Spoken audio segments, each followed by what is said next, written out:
você tem a célula, você tem os receptores para opioides. Esses receptores para opioides, ele é regulado por as endorfinas. Falando de uma forma geral para todo mundo entender. A naltrexona, ele é um antagonista dos opioides. Então ela é utilizada antigamente em doses altas para um indivíduo parar de beber álcool, por exemplo, porque ele sente prazer. Então ele bebe álcool, ele tem um aumento de endorfina e ele fica viciado nisso.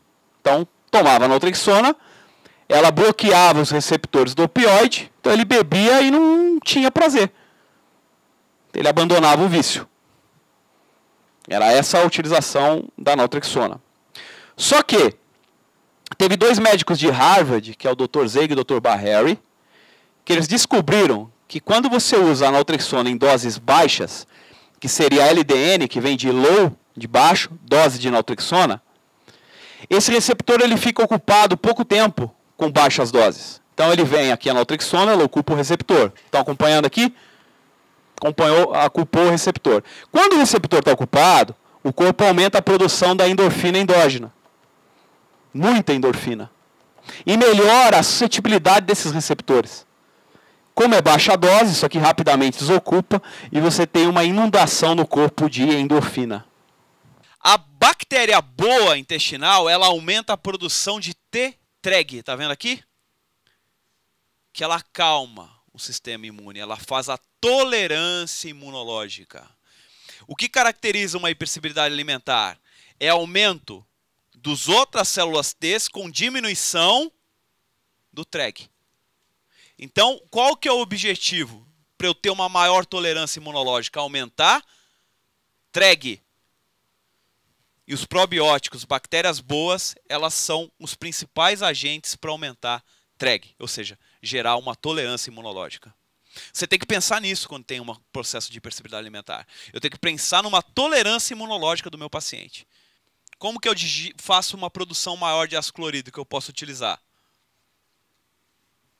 Pode fazer as enzimas digestivas, pode fazer o cloridrato de betaína, que ele aumenta a produção de HCl, e aí nesse tipo de dieta eu coloco o sódio um pouco maior.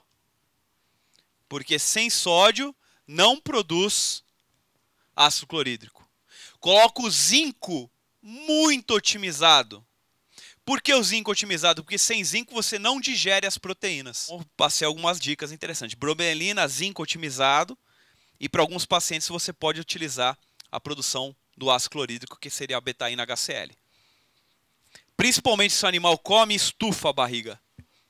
Se você está comendo e está sentindo dor abdominal, observe o seu estômago. Observou o estômago como tá? Tá, eu como, às vezes sinto uma... Eu acho que eu tô com gastrite. Você fala assim, acho que eu tô com gastrite, eu sinto umas dores aqui. Tira a camisa e olha pro seu estômago. Muitas vezes você vai ver assim, ó. Um abaulado. Sabe o que significa isso? Falta de ácido clorídrico. Aí você vai no médico, ele passa o quê? Um antiácido. Por que que vai passar antiácido? Porque você começa a ter vontade de arrotar, começa a ter refluxo, porque não tá, a válvula é pH dependente. Para internação, gente, eu não falei ontem em intensivismo, a gente usa muito antiácido, não usa? O paciente internado vai alterar o pH do estômago. A válvula não abre, que é pilório, o cádia, pilório, todos esses mecanismos de vazão depende do pH ácido. Então tem que bater o pH ácido para abrir. Se falta ácido clorídrico, o alimento fica parado no estômago. E aí vomita e você está fazendo aquela alimentação, não está adiantando. Porque não digere, não vai. Ele precisa de acidez para abrir. Então, assim, a arginina ela tem um lado bom, que é o óxido nítrico, tudo, mas ela também tem um lado ruim na insuficiência renal, porque vai aumentar um pouco a creatinina. E vai diminuir a amônia, porque ela pega a ureia, vai aumentar a ureia também, porque ela é fundamental para fazer a conversão da amônia em ureia. É legal usar pelo óxido nítrico, por isso que eu uso, de vez de usar para um paciente renal essa dose de 650, eu uso 200 a 250 miligramas para cada 1000 calorias de arginina NO.